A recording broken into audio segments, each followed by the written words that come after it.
शिष्य अपने गुरु से सप्ताह भर की छुट्टी लेकर अपने गांव जा रहा था।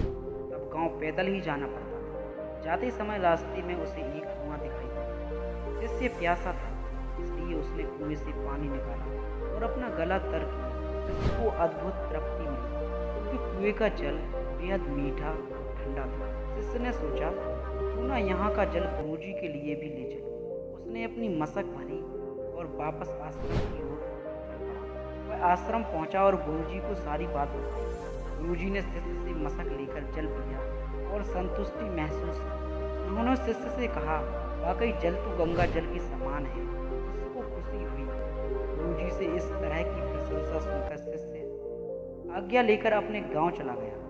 कुछ ही देर में आश्रम में रहने वाला एक दूसरा शिष्य गुरुजी के पास पहुंचा और उसने भी वह जल पीने की इच्छा जताई। गुरुजी ने मशक शिष्य को दी।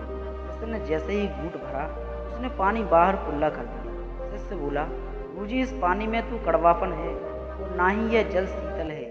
आपने बेकार ही उस शिष्य की इतनी प्रशंसा की।